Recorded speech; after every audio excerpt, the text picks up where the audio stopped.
La Iglesia Católica, Apostólica y Romana fue fundada en el siglo I después de Cristo justamente por este individuo, Jesús de Nazaret. Fue encomendada al apóstol Pedro, quien sería el primer papa y máximo líder de la Iglesia. Actualmente, si fuiste bautizado, eres parte de esta Iglesia, te guste o no, y se sabe que aproximadamente el 20% de los seres humanos en el planeta Tierra pertenecen a la Iglesia Católica. Jesucristo fundó esta iglesia para dar amor al hombre y salvarlo del infierno, pero increíblemente muchísimas personas, miembros de esta iglesia, han cometido actos atroces dignos de 100 vidas en el infierno. Hoy te contaré 9 de esos casos. I Go You Destroys presenta 9 atrocidades cometidas por la Iglesia Católica. Hola a todos los internautas que estén viendo el video, sean días, tardes o noches. Lo que nos cita hoy, son las falsedades sobre la Iglesia Católica. Mucho se ha hablado de la Iglesia Católica acusándola de ser lo peor que le ha pasado a la humanidad, pero, ¿qué tan cierto es esto?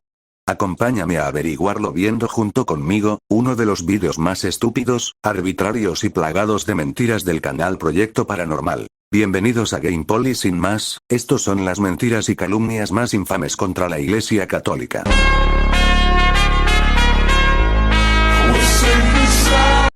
Número 9. Hoy por hoy, cualquier persona tiene la capacidad de comprar una Biblia y leerla. Se encuentran en todos los idiomas habidos y por haber, e inclusive hay versiones para niños. Todo muy bonito, pero la realidad es que esto no siempre fue así.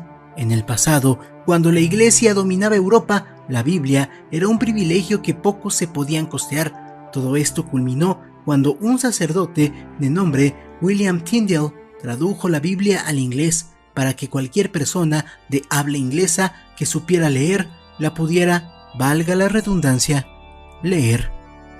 Esto no le pareció para nada a la iglesia en Inglaterra, ya que por alguna razón misteriosa no querían que el pueblo tuviera la facultad de leerla, y además en un idioma que pudieran entender, por lo que terminó arrestando a William Tyndale en el año 1535 y ahí permaneció hasta 1536, cuando se decidió que el castigo por imprimir y traducir la Biblia era la muerte. Fue así que la iglesia mandó matar al sacerdote colgándolo y posteriormente quemaron su cuerpo sin vida en la hoguera.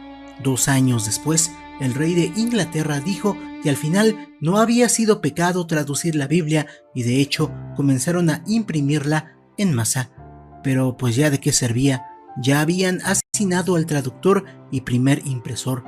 ¿Te parece brutal lo que escuchaste? Esto es apenas la punta del iceberg. El primer caso que Goyi nos presenta es sobre el juicio y ejecución de William Tyndale. William Tyndale era un sacerdote al que se le adjudica haber traducido la Biblia, la palabra de Dios al inglés, cosa que en parte es falsa, ya que incluso a otro clérigo al que también se le ha tachado como mártir de la Inquisición, por haber hecho críticas fuertes contra las órdenes mendicantes, y sin embargo nunca fue condenado en vida, solo se le condenó después de su muerte. El clérigo John Wycliffe tradujo la Biblia a una lengua vernácula, que era el inglés medio, una denominación histórica que se da en filología a la lengua inglesa hablada durante la Edad Media, por lo cual dudo que Tyndale haya sido el primero en traducir la Biblia al inglés. En segundo lugar, Tyndale no fue ejecutado por traducir la Biblia, solamente que sus Biblias poseían grandes influencias luteranas, pues incluso postuló que el poder eclesiástico tendría que recaer en el rey o generador de turno. Es como si un incompetente político ahora tuviera el poder sobre lo que crees, dices y haces, algo que por cierto con la República no es tan diferente, pero eso no nos atañe ahora. Esto es a lo que Goyi defiende, y en que postulo que quien debía controlar a la religión sea un gobernador regional de turno en vez de ser más centralista y evitar que el loco de turno te ejecute cuando le dé la gana, cosa que no pasaba con la Inquisición. Más aparte, Tyndale no tenía el permiso del Papa, permiso que se debía tener, pues ya con anterioridad habían Biblias que habían sido tergiversadas y dio lugar a un hermético llamado los cátaros. Aún así, como ya dije, Tyndale no lo ejecutaron por esto, El punto de quiebre en su vida fue la oposición que el clérigo mostró contra la anulación del matrimonio del rey Enrique VIII, el padre espiritual de la iglesia anglicana, y el que le gustaba ejecutar o divorciarse de sus esposas. El clérigo Tyndale se opuso a su anulación de matrimonio con Catalina de Aragón, hija de menor de los reyes católicos y tía de Carlos I de España y V de Alemania. Esta oposición lo plasmó en su obra, Práctica de los prelados, con el argumento de que no era escritural y que era un complot del cardenal Wolsey para enredar a Enrique en las cortes papales del Papa Clemente VII. La Iglesia podía proteger normalmente a alguien acusado de herejía de ser acusado por el Estado, si esa persona convencía al teólogo inquisidor designado, en un proceso formal, de que no sostenía, ahora, opiniones heréticas. En el caso de Tyndale, estuvo en prisión durante 1 año y medio. Su inquisidor católico romano, Jacobus Latomus, le dio la oportunidad de escribir un libro en el que expusiera sus puntos de vista. Latomus escribió un libro en respuesta para convencerlo de sus errores. Tyndale escribió 2 en respuesta. Latomus escribió 2 libros más en respuesta a Tyndale. Los 3 libros de Latomus se publicaron posteriormente como un solo volumen. En ellos se puede ver que la discusión sobre la herejía gira en torno al contenido de otros 3 libros que Tyndale había escrito sobre temas como la justificación por la fe, el libre albedrío, la negación del alma, etc. Latomus no menciona la traducción de la Biblia. De hecho, parece que en prisión, a Tyndale se le permitió seguir haciendo traducciones del hebreo. Thomas Cromwell estuvo involucrado en alguna intercesión o planes como la extradición. Cuando no se pudo convencer a Tyndale de que abjurara, fue entregado al brazo secular brabantino y juzgado por cargos de herejía luterana en 1536. Los cargos no mencionaban la traducción de la Biblia, que no era ilegal en los Países Bajos. Fue declarado culpable por su propia admisión y condenado a ser ejecutado. Tyndale fue estrangulado hasta la muerte mientras estaba atado a la hoguera, y luego su cuerpo muerto fue quemado. Sus últimas palabras, dichas fueron en la hoguera con un ferviente celo y en voz alta, fueron registradas más tarde como: Señor, abre los ojos del rey de Inglaterra. Me habré extendido en esta parte, pero necesario debido al despropósito que Goyi hace en su primer apartado, pero para que vean que al parecer, no se documentó una mierda sobre el tema. Número 8. Imagina asesinar a una mujer que, como tantas santas, recibió el llamado divino del mismísimo Dios, mientras que a tantas santas le creyeron, a esta la mataron. Es hora de hablar de la triste historia de Juana de Arco. Juana de Arco, conocida también como la doncella de Orleans, fue una mujer nacida en el Reino de Francia en 1412, siendo asesinada por la Iglesia el 30 de mayo de 1431 a los 19 años de edad, cuando Francia aún se encontraba en la Guerra de los 100 años. Juana de Arco recibió la visión del arcángel Miguel, Catalina de Alejandría y Santa Margarita, quienes le ayudaron con instrucciones para Carlos VII y con estas Francia pudiera ganar la guerra. Juana de Arco comandó varias batallas que ganó, logrando así que su país ganara la Guerra de los 100 años. Repítelo. Arco comandó varias batallas que ganó, logrando así que su país ganara la Guerra de los 100 años. No te lo crees ni tú. Sin embargo, serían nobles franceses religiosos quienes estaban aliados con los ingleses quienes la capturaron, la entregaron al ejército inglés y, a pesar de haber tenido evidencia de ser una santa, evidencia en esos tiempos, vaya, fue condenada a muerte por utilizar ropa de hombre en prisión, lo que se consideraba herejía, muriendo en la hoguera. 25 años más tarde, la propia iglesia checó su caso y la perdonó por sus pecados, nombrándola mártir, es decir, que murió por su fe, lo cual es curioso porque quienes la nombraron mártir fueron los mismos que la terminaron matando. Vaya relación tóxica. El segundo o más bien octavo apartado habla de Juana de Arco, guerra que luchó en la Guerra de los 100 años, aunque en realidad duró 116. Miren, como ya se dijo, Juana de Arco fue una guerrera a la que sus enemigos, los ingleses, la ejecutaron por eso, por haberles frustrado operaciones militares a las que ellos habían tenido gran avance. Juana de Arco se defendió como pudo, pero aún así la ejecutaron. Pero si escucharon bien, identificarán que dije que fue una guerrera que combatió en batalla y fue capturada por sus enemigos, no por franceses. Además Goyi comete un grave error y dice que Juana de Arco comandó el ejército francés y llevó al triunfo a Francia sobre los ingleses, una tontería sin igual, porque Juana de Arco, como lo explica Goyi, murió en 1431 y la Guerra de los 100 años concluyó en 1453, año que popularmente se le marca como el final de la Edad Media, u otras indican el año 1492 con el descubrimiento de América. Goyi, ¿con qué descaro fomentas esto? Es ridículo. Juana de Arco fue capturada por sus enemigos en tiempos de guerra y ejecutada al ser una prisionera de guerra, así de simple. No intentes colar a la iglesia donde no. Bien, nos saltamos la parte de Marcial Macías, que no nos atañe pues es un caso real donde hubo impunidad, pero algo que sí destaco es que los medios de comunicación se han centrado en señalar estos abusos en la Iglesia Católica y son pocos donde se señalan a verdaderos abusivos en las demás derivaciones cristianas más propensas al abuso, al no tener un centralismo como la Iglesia Católica. Número 6. Ahora bien, vamos con la cacería de brujas. Nos vamos a saltar un pequeño cacho de su anécdota aburrida donde lo coloca a él como el ser racional y pensante que pretende ser. Es hora de hablar de la quema de brujas orquestada por la Iglesia Católica. La caza de brujas fue un fenómeno que ocurrió principalmente en Francia, Alemania e Inglaterra entre los siglos XV al XVII, en el que cientos de miles de personas, en su mayoría del género femenino, fueron asesinadas por, supuestamente, practicar la brujería. Y para que te des cuenta de lo absurdo del asunto, llamaban brujería desde tal cual el hecho de aprender hechizos, la adivinación o la magia. Goyi, literalmente la brujería es eso, hechizos, y eso es absurdo en sí. En todo caso, supongo que como hoy en día, y como lo señalaste en tu anécdota, hay que dejar que crean en tonterías que van en contra de su propia fe, pues recurrir a esto siendo cristiano es traicionar a tu propia fe. Y la adivinación y la magia tampoco existen, pero supongo que te refieres a trucos de ilusionismo, que eran una magia fingida y que por ello los condenaban. Pues déjame decirte que no, existieron durante la Edad Media juglares y bufones que practicaban esto con libertad, claro, antes de la llegada del luteranismo, y en todo caso, ¿por qué condenar a la iglesia por esto? El hecho de que la gente de hoy crea en la brujería no significa que la iglesia hacía lo mismo años atrás o en pactos con el diablo, ya que la creencia habitual es que Chamuco no crea nada y solo corrompe la creación de Dios. Hasta el practicar medicina, herbolaria o cualquier situación que involucrara la experimentación, ya que eso era retar a Dios. Cualquier cosa que involucrara la experimentación, como herbolaria o medicina. Vaya, primera noticia, yo creí que la herbolaria era nada más remedios caseros. Claro, la herbolaria es una medicina rudimentaria que tenía sentido en aquella época y no hay duda alguna de que la usaron, ya que siglos después, terminando la Edad Media, un español se dedicó a recabar por dibujos y escritos las plantas de América. Pero entonces, me vengo a enterar de que la herbolaria es una ciencia. Vaya, entonces es lo que me quieres decir. Vaya, con razón hay gente que recurre primero a la herbolaria antes de ir a una farmacia.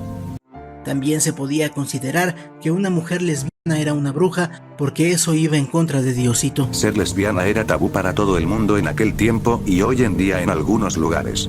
La iglesia no iba a necesitar el argumento de que una mujer era bruja por ser lesbiana, sino que las llamaban, al igual que a homosexuales, sodomitas. Es decir, no iba a hacer falta ser acusadas de brujas, porque el hecho de ser sodomitas era considerado una razón suficiente para una pena de muerte. Aunque la iglesia no tendría por qué recurrir a la Inquisición por esto, la propia población podría hacer justicia por mano propia en casos así. La iglesia dio carta abierta a que cualquier buen ciudadano del pueblo bueno y sabio podía señalar a cualquier persona de ser bruja, y mira que por tener un lunar extraño te podían acusar. Fue así que muchas veces, si tenías a un vecino que te caía mal, lo acusabas de brujería y listo, condenabas a muerte a un inocente. Y, generalmente en el juicio, te ponían pruebas para demostrar tu inocencia, pruebas absurdísimas como aventar a la gente al agua, y si se ahogaban, eran inocentes y Dios les daría gloria en la otra vida. Pero si sabían nadar, eran brujos o brujas, porque el diablo era el único que sabía enseñar a nadar. Así que Michael Phelps Bueno, cualquiera podría denunciar, al igual que hoy en día cualquiera puede denunciar y solo por caerle mal a alguien, como hemos visto en las falsas acusaciones de feminismo que han surgido, así como otras falsas acusaciones contra mujeres, siendo estas mujeres injustamente encarceladas, todo esto en un estado laico y supuestamente más justo. Aún así, las pruebas a las que se sometieron a acusados, no eran algo así como, quien supiera nadar era de índole diabólico, porque de hecho, caballeros medievales aprendían a nadar, dado a las expediciones con barco y si es que estos se hundían. Las pruebas de las acusaciones iban desde exculcar y sobre todo interrogatorios en las que pocas veces se ocupaba la tortura. Estima que casi 100.000 personas, un 70% mujeres, un 30% hombres, fueron asesinados durante la quema de brujas, pero eso no te lo van a decir nunca en el catecismo. No te lo crees ni tú. Espero que en el catecismo no difundan tonterías por el estilo, como las que te encargas de propagar, ya que en tus dichosas cifras, ni siquiera las más altas llegan a las 100.000, todas están por debajo de los 25.000, pero ya que Goy habla principalmente de los siglos XV al XVII, deja aclarar que donde más se presentaron casos así, fueron en las áreas donde influyó más la Reforma Protestante, cosa que ya no es culpa de la Iglesia, donde aquellas áreas en las que habían perdido control. Por supuesto que el catecismo no te enseñarán lo malo de la Iglesia y menos con datos falsos. Además, la Inquisición dejó de condenar por herejía de índole místico o que involucrara la magia. La Inquisición juzgaba a falsos conversos y a diferencia de protestantes que seguían juzgando a brujas incluso en los siglos XIX. Número 5. Casi 25 años después de que se descubriera para los europeos el continente americano, Fernando el Católico, rey de Castilla, a quien Cristóbal Colón pidió permiso para embarcarse a la India a bordo de la Niña, la Pinta y la Santa María, y luego se desencadenó el descubrimiento ya mencionado, perdería la vida en enero de 1516, por lo que Carlos I asumiría el trono. Colón no se embarcó en las 3 carabelas para llegar a la India, sino a las Indias, muy diferente, porque el término, las Indias, se refiere a Extremo Oriente. Pero ya que he visto que tus conocimientos sobre la historia de la Iglesia son lamentables, ¿qué se puede esperar de los conocimientos sobre geografía? Sería en este mandato que se aprobaría una ley en la cual se aprobaría el rescate de oro del Nuevo Mundo, ley que permitiría a los europeos el llegar a América, tomar las riquezas de este continente, obviamente sin tomar en cuenta a los nativos, que es como si se hiciera una ley que permite que tomaran tus cosas de tu casa porque estaban rescatándolas, pues obviamente no te dejarías y lucharías por estas. No, los nativos desconocían del valor del oro y de hecho lo consideraban el desecho de los dioses. Aún así, las expediciones eran de índole privado en las que el rey o la corona poco tenían que ver. Fue así que con este decreto comenzaría una de las matanzas más asquerosas en la historia de la Iglesia Católica, alcahueteados claro por el noble arte de evangelizar. Pero ojo, los aztecas no eran unas peritas en dulce, de hecho, eran un estado violento que constantemente asesinaba a grupos rivales para mandar ofrendas a sus dioses. Fue por esto que los grupos rivales como los famosos tlaxcaltecas se aliaron con los europeos para derrocar al imperio azteca, situación que se culminó el 13 de agosto de 1521 cuando el ejército de Hernán Cortés y sus aliados mexicas lograron conquistar México Tenochtitlán luego de una ardua batalla que terminó con el sitio de la ciudad-estado. Increíblemente, en las tropas de ambos bandos teníamos a 200.000 guerreros aztecas por únicamente 2.100 castellanos, eso sí, apoyados por 80.000 tlaxcaltecas y 120.000 guerreros de otras tribus. Absolutamente todos los guerreros aztecas murieron, la mayoría por enfermedades traídas del viejo mundo, mientras que por parte de los españoles sufrieron 800 bajas, mientras que unos 30.000 indígenas del bando europeo también murieron, ojo, también por enfermedades de los españoles, aunque eso sí, eran tratados mejor que los aztecas con los conocimientos sobre las enfermedades que los europeos conocían, pero los aztecas no. Ahora resulta que la Iglesia tiene la culpa de un contagio de enfermedades que ni siquiera fue un contagio voluntario, ¡qué estupidez!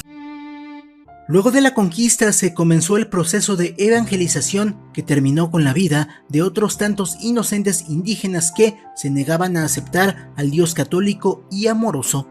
Por eso, cuando vi en las noticias que los yucatecos rompieron la estatua de Poseidón porque no era un dios de aquí, me quedé así de ¡a la verga! ¿Y todas las iglesias que hay allá, qué onda? Fue así que muchos templos que adoraban a dioses aztecas fueron destruidos y sobre ellos se edificaron iglesias. Miles de sacerdotes abusaron de mujeres indígenas como medio de volverlas al catolicismo y obviamente mataban al varón para quedarse con la fémina. La historia de evangelización en lo que hoy es México es muy triste y es curioso que hoy se sigan adorando a esos dioses que tanta muerte causaron en el pasado. Exacto, como los mexicanos y nativos americanos con la ideología indigenista. Pueden seguir reivindicando e incluso hoy en día, mezclando creencias paganas con santos católicos, cuando esos mismos dioses y sus cultos sacrificaban a gente. Para mí, estuvo perfecto que los españoles destruyeran templos que no tenían respeto por las vidas de los seres humanos, y de una vez te adelanto que los mismos aztecas, cuando hacían una invasión, obligaban a ver a los hombres como a las mujeres chulultacas y a tantas otras tribus que invadieron. Se sigan adorando a esos dioses que tanta muerte causaron en el pasado. Repito otra vez esta parte, ya que dice dioses, cuando la religión católica es claramente monoteísta y a los santos no se les adora, se les venera, se les muestra respeto y admiración por los valores que cada uno representan, y como religioso quiere tener esa figura que represente a esos valores ante una difícil situación. Aunque eso sí, ni tú ni yo somos aztecas, somos mestizos, y ofendernos por lo que los castellanos hicieron a un pueblo al que no pertenecemos se me hace absurdo. Ojo, condeno los aberrantes hechos de la evangelización, pero sé que a mí personalmente no me hicieron nada. Mi sangre no es completamente azteca porque muy probablemente mis antepasados fueron hijos de aztecas y castellanos, así como los tuyos. Pero bueno, tampoco vamos a andar de ridículos diciendo que como mi ancestro de hace 400 años es europeo, pues nosotros también somos europeos y que venimos de los barcos, mientras los indígenas vinieron de la selva, ¿verdad? Destaco que al menos deja en claro que, uno como mexicano debe saber de antemano que uno ya no es 100% puro, sino todos somos mestizos. Bien ahí, Goyi. Aún así, luego resalta que el proceso de evangelización fue cruel, cuando en realidad hubo grandes cambios en cuanto al recibimiento de educación, antes siendo discriminatorio. Es cierto que algunos, pero en serio muy pocos, se resistieron a convertirse a la religión cristiana, dado a que la mayoría de nativos tenían la creencia de que los dioses de sus conquistadores son los que le ganaron a los dioses de ellos, y ellos se convertían a la religión de sus conquistadores para querer ser parte de los triunfadores. En pocas palabras, los nativos eran chapulines en la religión, si es que les traía beneficios económicos o de estatus, casi como ahora con la conversión de muchos a diferentes derivaciones cristianas. Y vaya que los nativos tuvieron beneficios de los más grandes y extraordinarios. ¿Con qué cara acusas que los pocos clérigos evangelizadores abusaban de la población, que eran una mayoría comparado a ellos, que podrían tomar justicia por mano propia contra ellos?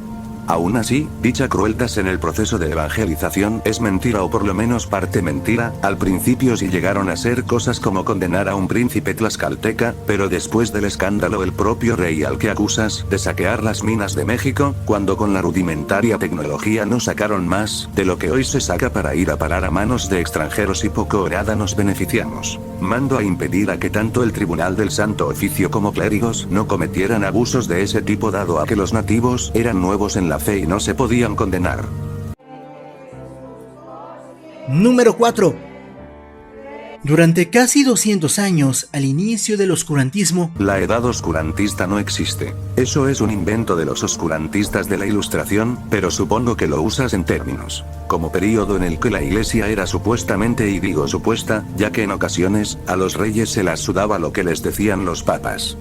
La iglesia, comandada por algunos de los papas más malvados de los que tendrás registro, se encargó de cargarse a cientos de miles de musulmanes inocentes porque cometieron el atroz error de nacer en lo que hoy se conoce como Israel. Los conceptos de discriminación por ruralidad son posteriores al siglo XVII, precisamente por gente de la Ilustración. Las cruzadas iniciaron en el año 1095 para recuperar Jerusalén, y luego quedarse ahí para que nadie les volviera a quitar esas tierras, aunque hay otras versiones que apuntan a que lo que realmente buscaban en las cruzadas era el Santo Grial o la lanza sagrada, también llamada la lanza de Cristo o lanza del destino. Esta sería la lanza que perforó el cuerpo de Cristo para confirmar que había muerto en la cruz.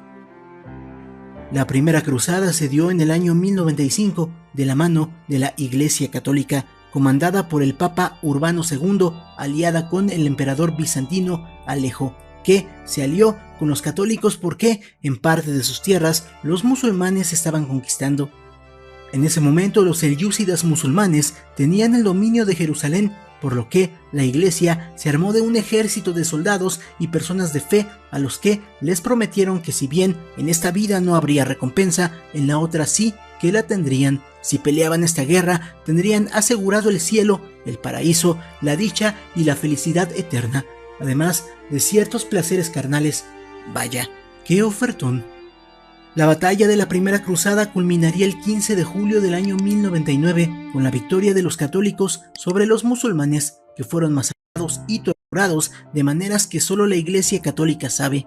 Esto jamás lo olvidaría el pueblo musulmán y hasta el día de hoy ha tenido represalias. Muy pobrecitos los musulmanes, claro, por eso en la primera cruzada, la de los pobres, los turcos selyúcidas atacaron y masacraron a los primeros cruzados, que no eran un ejército compacto, sino pobres fieles comandados por Pedro el Ermitaño, que ni siquiera llegaron a Tierra Santa, sino fueron masacrados, con los niños de estos convertidos en esclavos sexuales de los harenes de los musulmanes. No solo eso, sino también fueron víctimas al ser vendidos y sometidos a procesos de esclavitud, práctica que no tenía el mundo cristiano católico.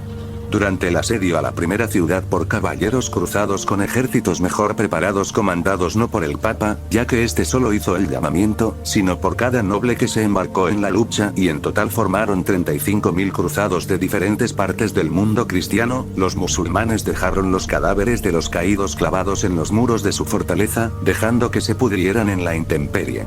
Ya sé que Goy resalta a musulmanes inocentes, pero realmente pocos en Jerusalén eran realmente inocentes exceptuando obvio a niños. ¿Por qué solo niños y no mujeres y ancianos? Bueno, esto es algo que no se ve en películas, pero en realidad en un asedio, no participaban únicamente hombres, sino también mujeres que se encargaban de llevar suministros a los soldados y sí, también lastimaban a los soldados enemigos, al arrojarles o golpearlos con lo que tenían a la mano, ya sea agua hirviendo, aceite caliente, combustibles etc. Pero me causa bronca que digas que solo los musulmanes inocentes sufrieron, cuando en la masacre, también hubo judíos obligados a quedarse, y los cristianos que habían en la ciudad de Jerusalén, cuando la asediaron, fueron expulsados de la ciudad. Y quien incitó a los cruzados a realizar masacres en las calles de Jerusalén no fue el Papa, sino el quien comandó la primera cruzada, o sea Pedro el Ermitaño, quien murió pacíficamente en Francia. Luego de ganar la batalla, se crearon 4 estados cruzados: el Reino de Jerusalén, el Condado de Edesa, el Principado de Antoquia y el Condado de Trípoli. Y como podrás darte cuenta, los musulmanes buscaron venganza y el musulmán Imad ad-Din Sangri recuperó la ciudad de Edesa, lo que dio origen a otra batalla donde miles de inocentes murieron. Y así vinieron y fueron cruzadas hasta que todo culminaría en el año 1250, cuando el comandante del lado de los católicos, el príncipe Eduardo de Inglaterra, se dio cuenta de que no podría vencer a los musulmanes y prefirió firmar un acuerdo con ellos por 10 años, dando por finalizadas las cruzadas que, posteriormente, desencadenaron más conflictos que hasta el día de hoy siguen existiendo, pero que YouTube posiblemente no me permita hablar de estos temas. Por haber matado a cientos de miles de musulmanes inocentes en las cruzadas, entran en la posición número 4. Realmente esto del salafismo surgió mucho antes de las cruzadas, así que las cruzadas no fueron el origen del odio de musulmanes contra cristianos, sino esto ya era una creencia que se reforzó con las cruzadas y después con la figura de Saladino, quien le arrebató a los cristianos después de la primera cruzada, Tierra Santa. De nuevo, fue que surge este odio que ya estaba dentro de su religión desde el inicio. Pero por sorprendente que te parezca, los musulmanes consideraban civilizados a los ejércitos cristianos, ya que cuando el ejército musulmán mameluco, no selyúcida, sino mameluco, quienes se enfrentaron al ejército de los mongoles, los musulmanes no tuvieron compasión por ningún mongol al considerarlos salvajes, a diferencia de los ejércitos cristianos, a quienes a algunos los dejaban con vida.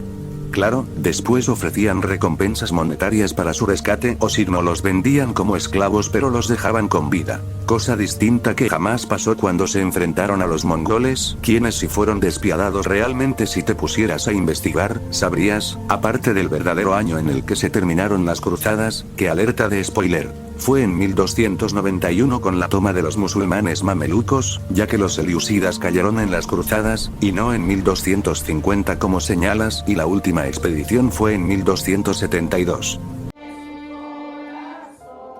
Número 3. Durante el oscurantismo, es decir, la Edad Media, la Iglesia reinaba por sobre todas las cosas, era ama y señora de la realidad, y lo que decía era lo cierto. Nadie debería contradecirla o terminarían muertos, y fue ese acto de soberbia, de creerse dioses en la tierra, que causó la extinción de casi la totalidad de sus fieles. ¿Por qué? Por una estupidez que ya sabrás más adelante. ¿Cuál es esa tontería de la que hablas? En la década de 1340 se hablaba de que Dios estaba castigando a los pecadores, mandándoles una plaga que, de inmediato, los sacerdotes utilizaron como pretexto para sermonear a los feligreses, advirtiéndoles que, si no seguían al pie de la letra lo que promulgaban, serían afectados por la misma plaga. Curiosamente, para 1347, esta plaga se comenzó a propagar por toda Europa, Asia y el norte de África, matando a fieles y sacerdotes por igual. El pretexto de decir que a los sacerdotes no les pasaría nada porque eran fieles a Dios se había esfumado. La plaga los estaba matando a todos. Durante 6 años, la misma había acabado con la mitad de la población de esa parte del mundo y realmente no había manera de defenderse de la misma. La gente se defendía con rezos y súplicas a Dios, pero este ya los había abandonado. Las personas más fieles a la iglesia, los enfermos locos que se flagelaban o que practicaban rosarios 8 horas al día, igual morían. Pareciera que Dios estaba agarrando parejo. Pocas, pero en extremo pocas personas trataron de entender el significado real de esta plaga, que después se conoció como peste bubónica. Una de estas personas fue Juan Tomás Porcel, un médico primitivo que, con el poco conocimiento que había en medicina, porque la iglesia había quemado todos los libros de la antigüedad sobre el tema, No te lo crees ni tú. Ahora resulta que la iglesia tiene la culpa de una enfermedad que se propagó por desgracias del destino. Más bajo no puedes caer, Goyi. No solo te saltas los años en los que esta plaga surgió y cuando terminó, sino que además culpas a la iglesia de haber quemado supuesto conocimiento de medicina. Aparte de que esto es mentira y en realidad salvaguardaron escritos como los escritos de Aristóteles. Cuando la peste negra surgió era una enfermedad nueva que no se había visto en la historia. Para colmo, aquí en esta plaga es donde surgió las medidas de seguridad médicas como la cuarentena o aislamiento de 40 días. Trató de entender de dónde venía esto, realizando autopsias a los muertos, lo que lo condenó a morir de lo mismo, publicando un libro póstumamente sobre lo que él creía que podría ser el origen de esta enfermedad. Hoy sabemos que la peste negra o peste bubónica es una enfermedad que proviene de una bacteria llamada Yersinia pestis, gram negativo, que sobrevive sin la necesidad de aire y vive en las pulgas que se encontraban mayormente en las ratas que venían de Asia en barcos y transporte por el comercio internacional del pasado. ¿Qué animal se come a las ratas? Los gatos, ¿no es así? Pues poco antes de que la peste bubónica acabara con la vida de más de 200 millones de personas fieles a Dios, los altos mandos de la Iglesia Católica imbécilmente mandaron asesinar a todos los gatos que se encontraran, ya que estos eran del diablo y trabajaban con brujas. La masacre de gatos fue tal que las ratas proliferaron masivamente y por ende las pulgas también, causando que estas contagiaran a los feligreses y eventualmente murieran de manera horrible.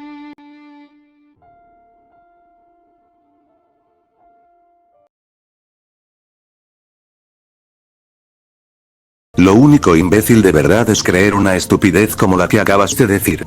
Nunca hubo tales órdenes por parte de la iglesia, y para colmo la gente usaban a los gatos como remedio casero para enfermedades. Vaya matanza de gatos, ¿verdad? Realmente lo que ocasionó esto no se sabe con exactitud, pero el medio de contagio fue porque la enfermedad surgió en China, una China dominada por los mongoles, quienes intentaban invadir Europa, y uno de los medios para hacer esto fue asediar una ciudad a la que les arrojaban a través de catapultas los cadáveres de chinos y mongoles contagiados con la enfermedad de la peste para que se propagara a la enfermedad.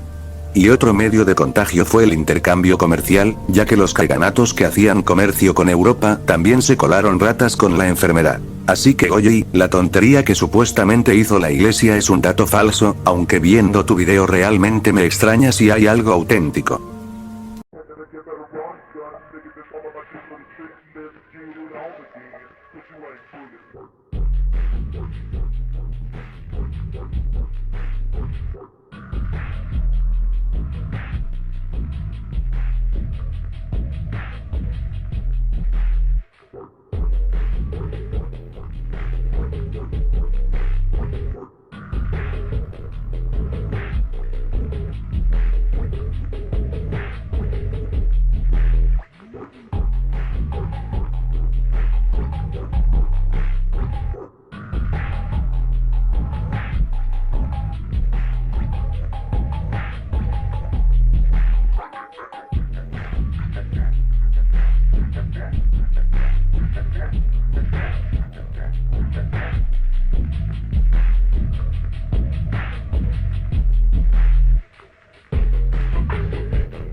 No solo esto. Durante este período sí existieron médicos que buscaron una explicación, aunque algunos daban explicaciones como el médico hispano Alfonso de Córdoba, sobre grietas en la tierra que emanaron gases del infierno que enfermaban a la gente. Aún así, médicos de Al-Ándalus, que eran de religión musulmana, pero que debido a su cercanía con Europa, transmitían su pensamiento un poco de forma más rápida que en otros lugares del mundo musulmán, sospecharon sobre los bichos que se transmitían por el aire y contagiaban a la gente. Otro médico Al-Ándalus dijo que debían plantar plantas aromáticas, rociar el cuerpo con agua de rosas, limón, vinagre, etc.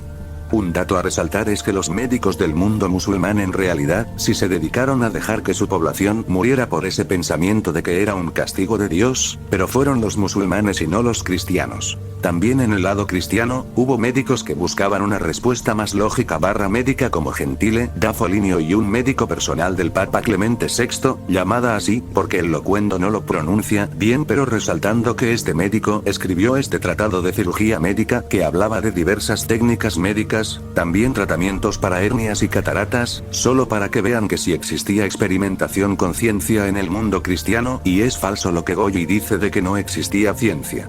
También las instituciones educativas buscaron curas como la Escuela Médica de Salernitana, que ya mencioné al decir que sí estudiaban de herbolaria, aunque en realidad es más correcto decir que estudiaron botánica. Un mito que Goyi se sacó de la manga pero que es falso, y la Universidad de Bolonia, la más prestigiosa de la época.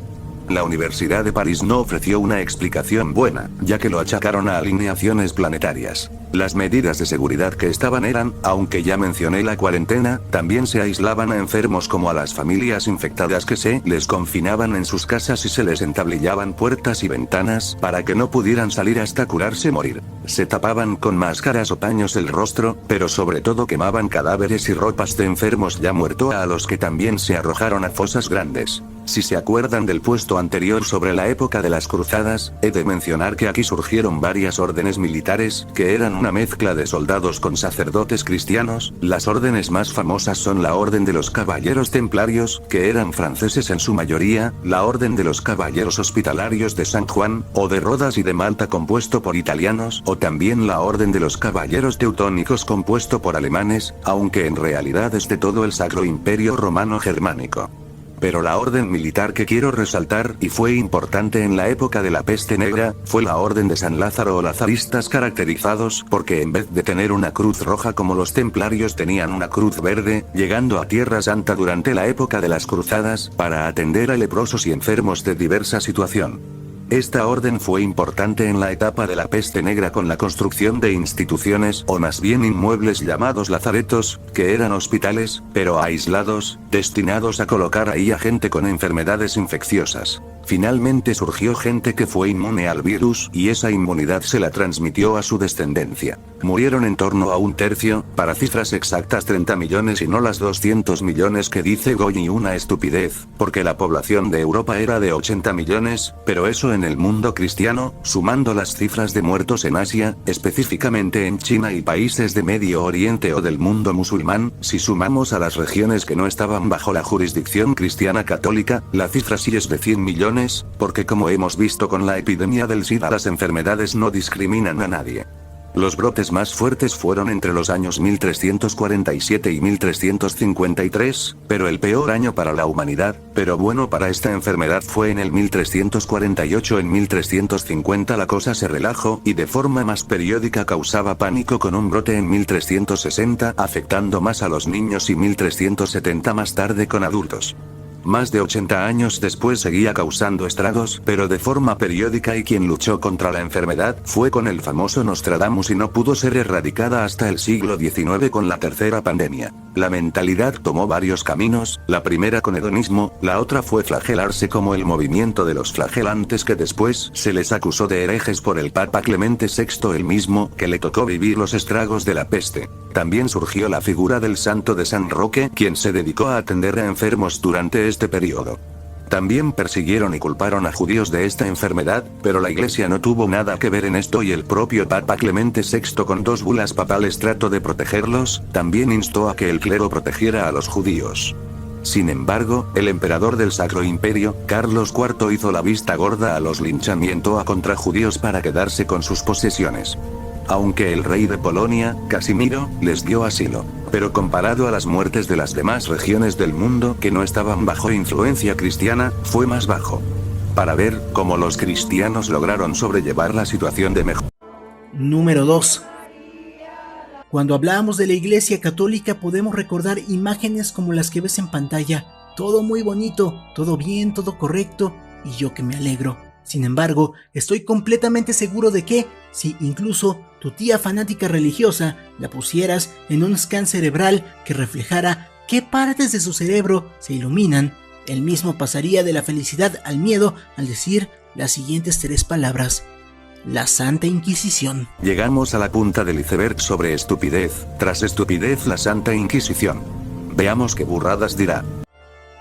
Y es que si vamos a hablar de atrocidades que llegó a cometer la Iglesia Católica, no podemos dejar de lado al momento en que la Iglesia tenía control absoluto del viejo mundo, causando muerte y destrucción por más de un milenio, ya que si bien la edad de la Santa Inquisición abarca mucho tiempo, incluso hasta los 1800, muchos la recordamos más por la Edad Media.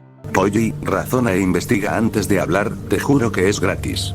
El Tribunal del Santo Oficio surgió tras la cruzada contra los cátaros en 1184, si el Tribunal del Santo Oficio hubiera hecho esa represión de 1000 años, aún estaríamos bajo la jurisdicción de dicha institución, no me jodas. ¿Qué era la Santa Inquisición? Es una buena pregunta, ya que si bien todos tenemos una idea de que era algo así como los malos de la Iglesia, en realidad, esta Inquisición eran como los Avengers que protegían al mundo.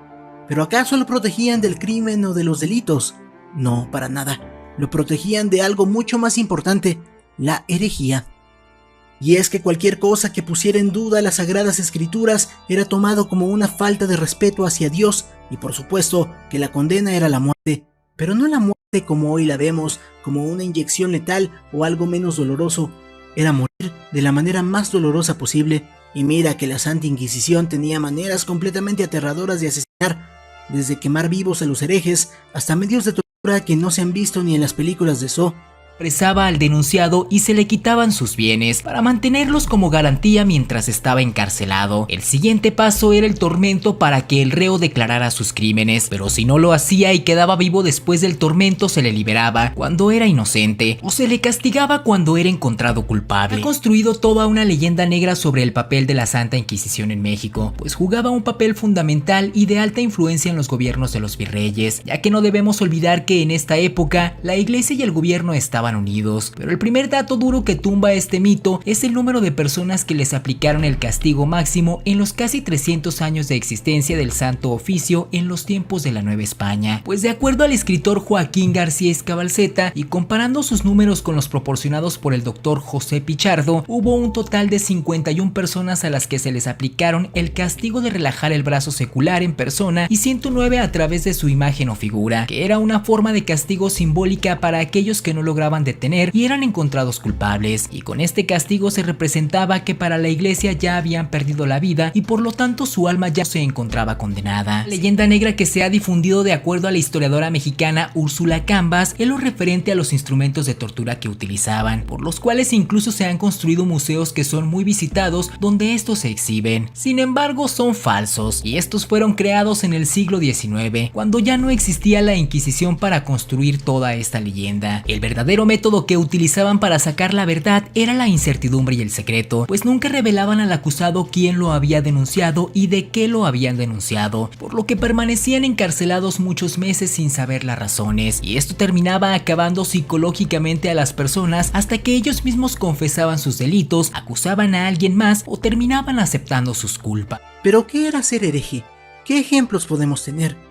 Pues mira, en la Edad Media, la Iglesia se encargó de destruir gran parte del conocimiento que se tenía sobre la humanidad. Si te refieres de casualidad a la destrucción de la biblioteca de Alejandría, déjame decirte que de hecho eso fue lo que pudo rescatarse entre el caos que generó las invasiones bárbaras a Roma. Quienes realmente se encargaron de arruinar y destruir conocimientos fueron musulmanes tras su primera invasión a Egipto. Sorpresa. A pesar eso, sí, de que sí se conservaron escritos que musulmanes usaron para realizar su propio avance científico que realmente fue brillante en la Alta Edad Media, pero cuando fue la peste poco les sirvió el conocimiento que tuvieron ya que sufrieron de estragos por la peste. La fama de la Inquisición se ha vuelto grande hasta límites grotescos tanto por la leyenda negra anticatólica como por la cultura pop. Era mucho más reglamentada de lo que se piensa. A pesar de ser asociado muchas veces con instrumentos de tortura aberrantes y grotescos, realmente no era algo común. Siendo más expandido en tribunales ordinarios, además los inquisidores no consideraban una confesión real, las obtenidas mediante la tortura y en casos presentes debía estar un médico presente para asegurar que el torturado no tendría daños irreversibles. Los acusados recibían o se les notificaba con un mes de antelación que iban a ser juzgados por herejía por lo que muchos querían ser juzgados por la Santa Sede, comparativamente los de procesos normales eran los que más sufrían y el trato de la Inquisición era más benigno claro hasta que llegó Inocencio IV. Todo lo que diera a entender que la Tierra no era el centro del universo o que los seres humanos no eran completamente perfectos se consideraba herejía.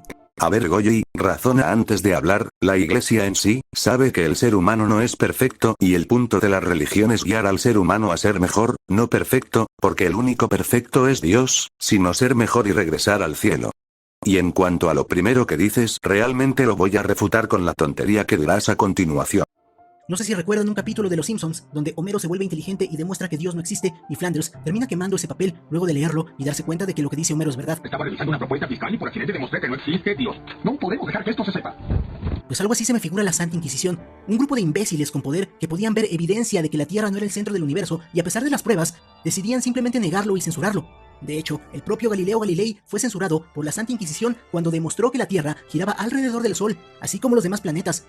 Esto contradecía la idea bíblica de que somos el centro del universo y la Tierra es estática, mientras que los astros giran alrededor de nuestro planeta. En 1633, luego de analizar la evidencia, la Santa Inquisición prohibió a Galileo enseñar, puesto que esto probaría que no somos la máxima creación de Dios, y a pesar de que los altos mandos tendrían esta información, simplemente la descartarían, como si supieras que tu novia te fue infiel y borras los mensajes que lo prueban y amenazas a quien te los mandó. Eres un farsante, Goyi, tú no te has leído el caso de Galileo Galilei en tu vida y solo te has informado entre muchas comillas con medios amarillistas y en TikTok. Galileo nunca demostró que la Tierra era la que giraba alrededor del Sol, tenía buenos argumentos pero no tenía pruebas.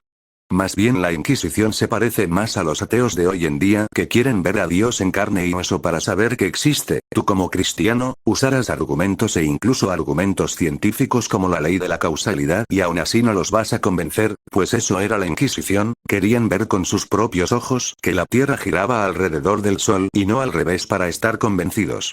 La Iglesia no descartó la teoría heliocéntrica, más bien lo pusieron como herramienta matemática para ser aplicada en ciertas situaciones, es como los científicos astrónomos de hoy en día, que no creen en la existencia de los agujeros blancos, pero no lo descartan al 100% y lo catalogan como un simple ejercicio matemático. Me dirás entonces que los científicos son igual de inquisitoriales que hace años, no caigas en el absurdo. Es como si un random de internet te contacta por mensaje y te dice que tu novia te es infiel, le pides las pruebas y en vez de dártelas, se dedicará a excusarse y te dirá cosas como por ejemplo, tu novia sigue en contacto con su exnovio, prueba de que te es infiel. Tu novia es propensa a que te sea infiel dado a que no conoces todos sus secretos. Tu novia puede serte infiel por tener muchos amigos y que alguno le tire la onda. Tu novia es propensa a serte infiel ya que ella es más bonita que el promedio de mujeres y tú eres feo. Ok, entonces significa que no tienes pruebas de que lo sea, pues simple te argumento porque si me es fiel o simplemente te bloqueo porque lo único que haces es crear bronca.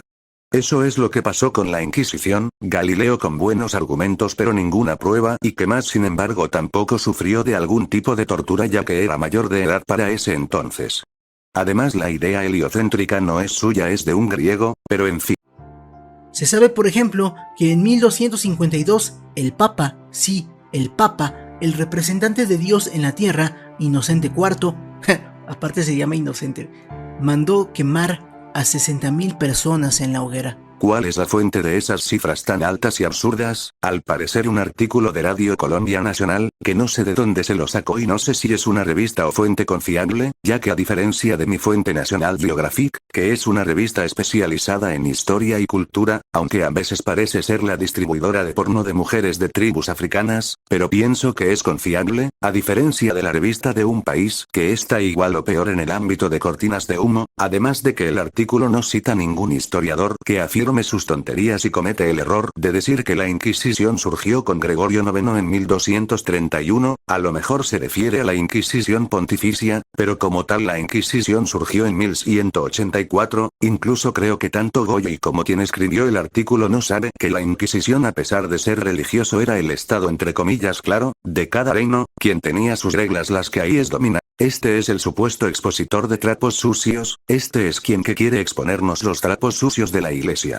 Alguien que desconoce de historia, sus fuentes seguramente no son especializadas en historia sino sensacionalistas, también que de seguro tomará a Bartolomé de las Casas como su fuente principal en el caso de la historia de evangelización de América, así como fuentes protestantes que cometen calumnias contra la Iglesia Católica, sin embargo esta sí le ha dado un aporte a la humanidad, a pesar de que ahora muchos quieran desacreditarla, pues ellos no ejercieron censura alguna en el lado científico, quizá filosófico en cierta medida, pero desde luego ni ahora ni hace tiempo tenía el poder que se le atribuye más bien, era el Vaticano y sus regiones que dominaban, llamados estados pontificios que querían ser un mediador, pero que su poder desde luego no era tan inmenso. No se sabe cuántas personas murieron durante la asquerosísima Santa Inquisición, pero fue un número muy grande. No se sabe, pero si se sabe las muertes de los que sufrieron la peste negra, pues vaya. Pues bien yo te respondo, antes de la llegada de los protestantes la cifra no alcanzaba las 10.000 muertes, juntando a todas las muertes de las inquisiciones del mundo cristiano. De verdad espero que estos papas, o santos, o como sea que se les llame, estén ardiendo en el infierno si es que existe. Imagina lo satisfactorio que un idiota ande ahí con poder y delirios de grandeza, según defendiendo a Dios, matando y torturando, y luego de morir, Dios mismo lo castiga. Pero qué hermoso. Ahora entiendo el sentimiento de la gente que no denuncia cuando les cometen un crimen porque se imaginan que en la otra vida, Dios castigará a los delincuentes.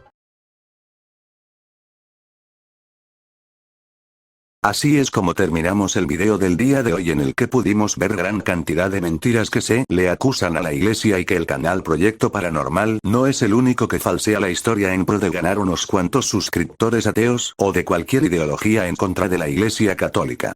Yo de mi parte, me conformo con abrirle los ojos a una cantidad significativa de ignorantes, ya sean ateos o cristianos. Pues la ignorancia no es algo que se presume con orgullo y mucho menos de una institución tan importante que ha moldeado para bien la historia de la humanidad.